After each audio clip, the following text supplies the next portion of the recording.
وَلَقَدْ أَهْلَكْنَا مَا حَوْلَكُم مِّنَ الْقُرَىٰ، اور ہم نے تو ہلاک کیا ہے بہت سی بستیوں کو جو تمہارے ہی ارد گرد آباد تھیں۔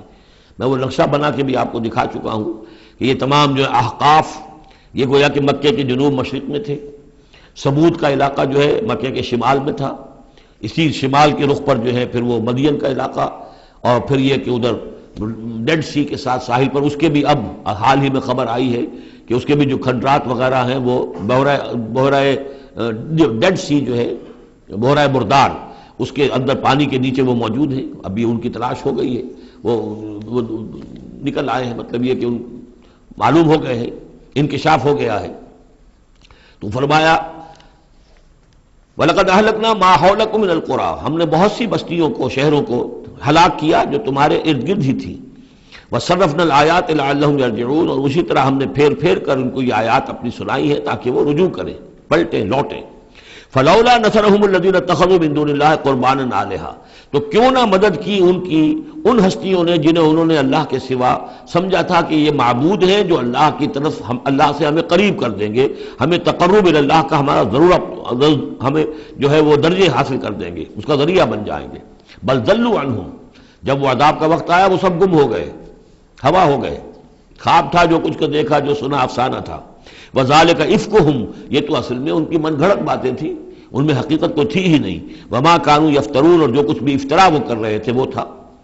وَإِذْ صَرَفْنَا، اب وہ واقعہ آ رہا ہے جس کا میں نے آج شروع میں تذکرہ کیا تھا، اور حضور صلی اللہ علیہ وسلم، اور یہ واقعہ جو ہے جبکہ حضور گئے تھے طائف، اور طائف سے جب واپس آ رہے تھے تو آپ نے نخلہ، ایک مقام ہے وادی نخلہ، اس میں چند دن قیام کیا مکے جانے سے پہلے، اور چونکہ دل گرفتہ تو بہت تھی جب آپ طائف سے واپس آئے ہیں، طائف میں جو کچھ بیتی تھی وہ آپ کو معلوم ہے۔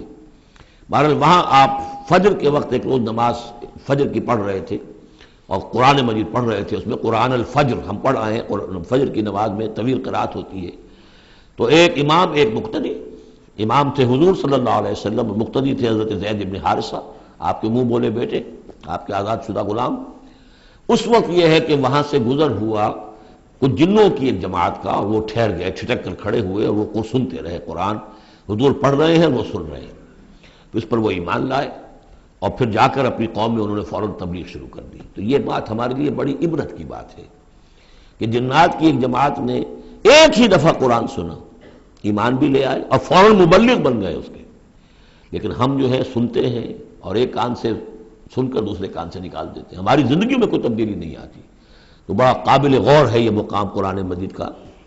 وَإِذْ صَرَفْنَا إِلَيْكَ نَفَرًا مِنَ الْجِنِّ، اور جب کہ ہم نے آپ کی طرف متوجہ کر دیا اے نبی جنوں کی ایک جماعت کو، یستمعون القرآن، کہ وہ قرآن سننے لگے۔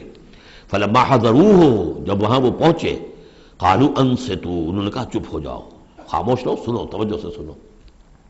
اب دیکھیے جو بات قرآن مجید میں آئی ہے وَإِذَا قُرِئَ الْقُرْآنُ فَاسْتَمِعُوا لَهُ وَأَنصِتُوا، معلوم ہوتا ہے کہ یہ وہ ان جنات میں سے تھے کہ جو طبعاً نیک تھے، شریف تھے، اس اعتبار سے ان کے اندر وہ جو مادہ تھا وہ موجود تھا، بلکہ آگے چل کر معلوم ہوگا کہ وہ حضرت موسیٰ علیہ السلام کے ماننے والے تھے، ان پر گویا کہ وہ اہل کتاب جنات تھے۔ تو انہوں نے جب سنا تو بڑی توجہ کے ساتھ جو ہے وہ سننے لگے، اور کہا خاموش ہو جاؤ، سنو توجہ سے۔ فلما قضی، تو جب وہ آپ کی قرات ختم ہو گئی، وَلَّوْا إِلَىٰ قَوْمِهِمْ مُنذِرِينَ، تو فوراً اپنی قوم کی طرف پلٹے انہیں خبردار کرنے کے لیے۔ اور کیا کہا انہوں نے؟ قَالُوا يَا قَوْمَنَا إِنَّا سَمِعْنَا كِتَابًا أُنزِلَ مِن بَعْدِ مُوسَىٰ، معلوم ہوا موسیٰ کے ماننے والے تھے۔ اے ہماری قوم کے لوگوں، ہم نے سنا ہے، ہم نے کتاب سنی ہے جو نازل ہوئی ہے اب موسیٰ کے بعد۔ کتاب جو نازل ہوئی ہے موسیٰ کے بعد وہ قرآن ہی ہے، اگرچہ ہم مانن کہہ دیتے ہیں عرفاً، وہ انجیل کو بھی کتاب، لیکن کتاب کا لفظ میں نے بارہا آپ کو بتایا ہے کہ شریعت کے لیے آتا ہے، کتاب قوانین کے لیے آتا ہے۔ کتب علیکم کتب علیکم کتب علیکم، نماز بھی ہے کتابا موقوتا، عدت کے لیے آیا حتیٰ یبلغ الکتاب اجلہ، تو شریعت کے احکام کے لیے جو ہے وہ اصل میں یہ لفظ خاص ہے۔ تو تورات چونکہ شریعت کی حامل تھی، اور قرآن پھر شریعت دوسری جو آئی ہے موسیٰ کی شریعت کے بعد وہ شریعت محمدی ہے صلی اللہ علیہ وسلم۔ ورنہ ظاہر بات ہے کہ ان کے علم میں ہوگا کہ حضرت عیسیٰ بھی آئے اور وہ ایک کتاب تو لائے، لیکن یہ کہ اس میں شریعت نہیں۔ قالوا یا قومنا انا سمعنا کتابا انزل من بعد موسیٰ مصدقا لما بین یدیہ، اور یہ تصدیق کرتے ہوئے آئی ہے اس کی جو اس کے سامنے موجود ہے، یعنی تورات، یہدی الی الحق، اور یہ رہنمائی کر رہی ہے حق کی طرف، وَإِلَىٰ طَرِيقٍ مُسْتَقِيمٍ، اور ایسے راستے کی طرف جو بالکل سیدھا ہے۔ صراط مستقیم، صراط بھی راستہ، طریق بھی راستہ، سبیل بھی راستہ، سوا سبیل سیدھا راستہ، صراط مستقیم سیدھا راستہ، طریق مستقیم۔ یا قومنا اجیبوا داعی اللہ، اے ہماری قوم کے لوگوں، اللہ کی طرف پکارنے والے کی پکار پر لبیک کہو، مانو، ایمان لاؤ۔ وآمنوا بہ یغفر لکم من ذنوبکم، تو ان پر ایمان لاؤ تاکہ اللہ تعالیٰ جو ہے تمہارے گناہوں کو بخش دے، وَيُجِرْكُم مِّنْ عَذَابٍ علیم، اور تمہیں بچا دے عذاب علیم سے، دردناک عذاب سے۔ وَمَن لَّا يُجِبْ دَاعِيَ اللَّهِ فَلَيْسَ بِمُعْجِزٍ فِي الْأَرْضِ، اور جو نہیں لبیک کہتا اللہ کی طرف پکارنے والے کی پکار پر، تو وہ پھر فَلَيْسَ بِمُعْجِزٍ، وہ اللہ تعالیٰ کو ہرا نہیں سکے گا، شکست نہیں دے سکے گا زمین میں۔ وَلَيْسَ لَهُ مِن دُونِهِ أَوْلِيَاء، اور نہیں ہوں گے اس کے لیے کوئی ایسے اس کے رفیق اور اس کے پشت پناہ اور مددگار جو اسے اللہ کی پکڑ سے بچا سکے۔ أُولَٰئِكَ فِي ضَلَالٍ مُّبِينٍ، یہ لوگ تو گویا کہ کھلی گمراہی کے اندر ہوں گے۔ اب یہ بات جو ہے جیسے کہ میں نے اس کے تو قابل غور ہے ہمارے لیے۔ اب ظاہر بات ہے کہ داعی جب تک نبوت کا سلسلہ جاری تھا وہ اللہ کے نبی ہوتے تھے۔ اب حضور کے بعد اب داعی جو ہوں گے وہ امت میں سے ہوں گے، کوئی اٹھے گا اللہ کا بندہ، پھر دین کی دعوت دے گا، پھر قرآن کی طرف بلائے گا، پھر لوگوں سے کہے گا کہ آؤ چلو اس راستے پر چلو، اللہ کے دین کا راستہ یہ ہے، اقامت دین کی جد و جہد میں لگو، اس کے لیے اپنے تن بندھن لگاؤ۔ ان صلاتی و نسکی و محیایا و مماتی للہ رب العالمین۔ اب نبی تو کوئی نہیں آئے گا سوائے ان کے جو دجال ہیں، جھوٹے نبی ہیں جنہوں نے دعوے کیے ہیں، وہ تو چھوڑ دیجیے ان کو، لیکن نبی نہیں آنے والا۔ نبوت کا دروازہ بند ہو چکا، لیکن دعوت اللہ کا دروازہ بند نہیں ہوا ہے، اس کا سلسلہ بند نہیں ہوا، بلکہ اب تو اس امت کے ذمے بحیثیت مجموعی کو ذمہ داری لگا دی گئی۔ وَكَذَلِكَ جَعَلْنَاكُمْ أُمَّةً وَسَطًا لِتَكُونُوا شُهَدَاءَ عَلَى النَّاسِ وَيَكُونَ الرَّسُولُ عَلَيْكُمْ شَهِيدًا، تمہارے ذمے ہے۔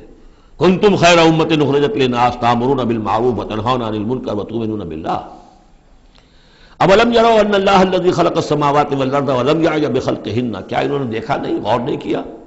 وہ اللہ جس نے آسمانوں اور زمین کی تخلیق فرمائی اور وہ تھکا نہیں، ہارا نہیں اس سے، ان کی تخلیق سے، یعنی جیسے کہ سورہ قاف میں ہم پڑھیں گے افعینا بالخلق الاول، کیا ہم عاجز آ گئے ایک دفعہ بنانے کے بعد؟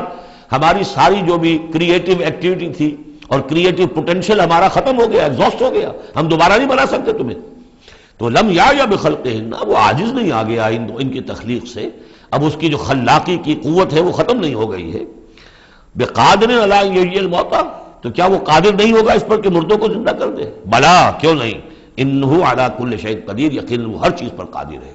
ویوم یعرض الذین کفروا علی النار، اور جس روز کے پیش کیے جائیں گے یہ کافر آگ پر، الیس ھذا بالحق، اس وقت سوال کیا جائے گا یہ ہے حق، یہ حقیقت ہے یا نہیں؟ تم ڈھکوسلا کہتے تھے، تم کہتے تھے کہ ایسی ہمیں دھونس دی جا رہی ہے، کوئی جہنم وغیرہ نہیں، کوئی حساب کتاب نہیں، کوئی جزا و سزا نہیں، کوئی باس بعد الموت نہیں، الیس ھذا بالحق، کیا یہ حقیقت نہیں ہے؟ قالوا بلا وربنا، وہ کہیں گے کیوں نہیں، ہمارے پروردگار تیری قسم یہ حق ہے۔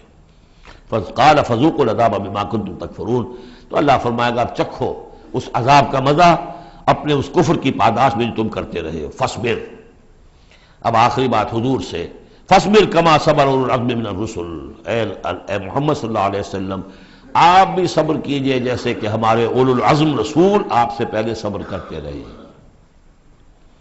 یہ اولو العزم من الرسل عام طور پر خیال ہے کہ 5 ہیں، بعض حضرات 7 شمار کرتے ہیں، حضرت ہود حضرت صالح کو بھی شامل کرتے ہیں، لیکن 5 پر چونکہ اسی سلسلہ سور کی صورت ہے سورہ شورى جس میں 5 کا ذکر ہے۔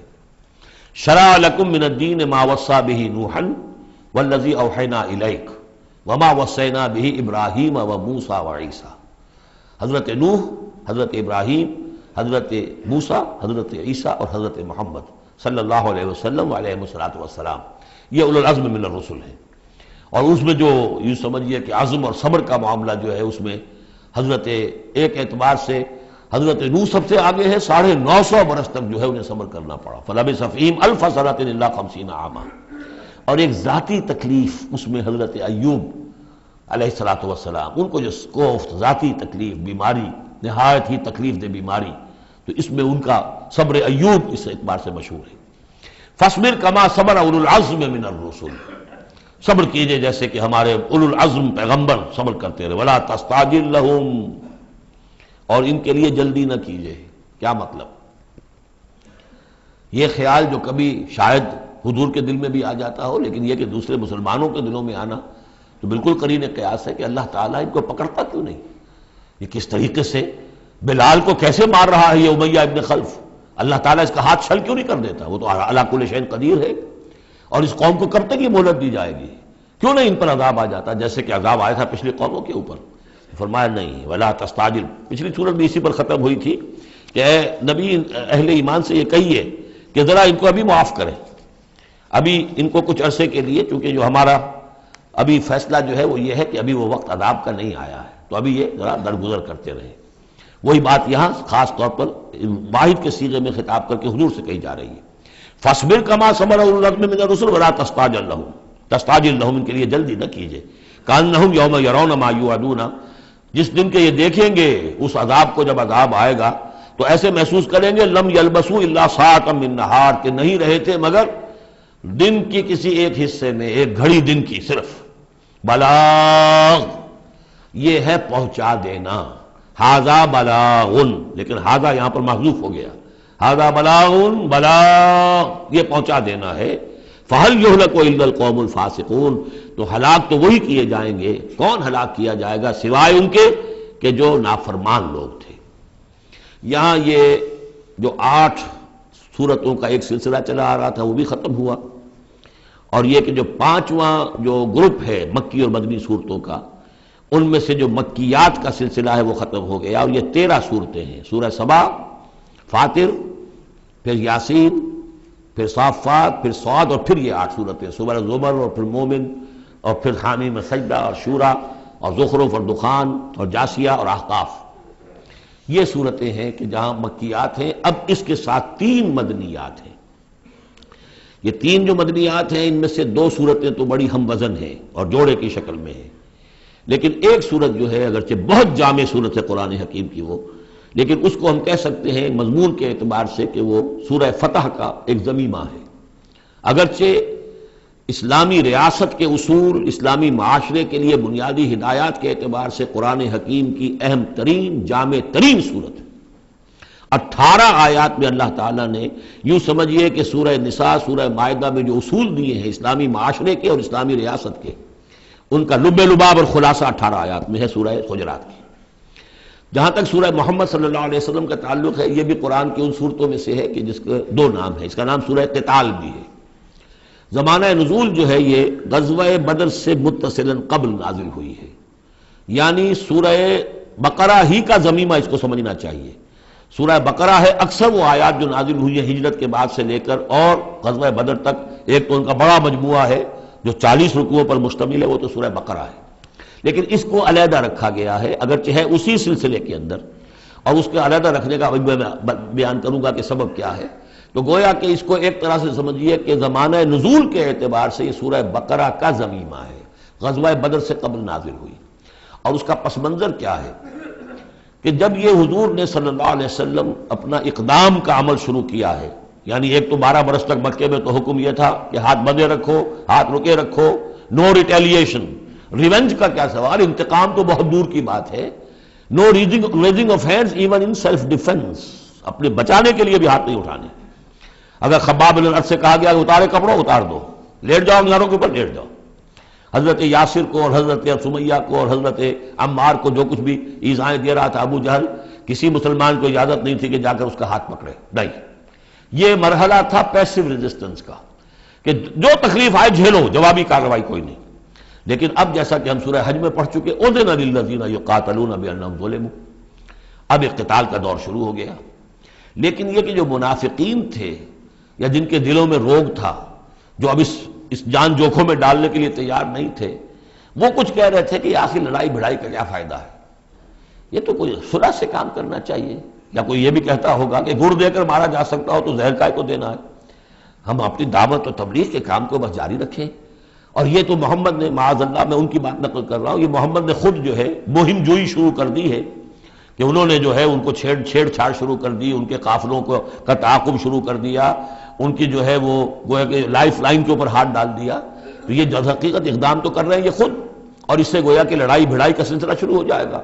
تو ان کے دلوں میں تو تھا روگ نفاق کا کہ وہ چاہتے نہیں تھے کہ ہمارے ایمان کا یہ امتحان ہو جائے کہ ہم سے کہا جائے کہ نکلو اللہ کی راہ میں جان ہتھیلی پر رکھ کر، لیکن وہ جو اس کی آڑ لے رہے تھے وہ کہہ رہے تھے کہ یہ لڑائی بھڑائی اور یہ جو ہے فساد، بلکہ صلح جوئی کے ساتھ معاملہ کرو۔ اور نوٹ کر لیجیے سورہ بقرہ کے دوسرے رکوع میں آیا تھا وَإِذَا قِيلَ لَهُمْ لَا تُفْسِدُوا فِي الْأَرْضِ قَالُوا إِنَّمَا نَحْنُ مُصْلِحُونَ أَلَا إِنَّهُمْ هُمُ الْمُفْسِدُونَ وَلَٰكِن لَا يَشْعُرُونَ۔ تو گویا کہ اس جو بھی ہو رہی تھی اس وقت ان کی جو ذہن کی کیفیت تھی، اس میں اللہ تعالیٰ کی طرف سے یہ سورہ مبارکہ نازل ہوئی ہے۔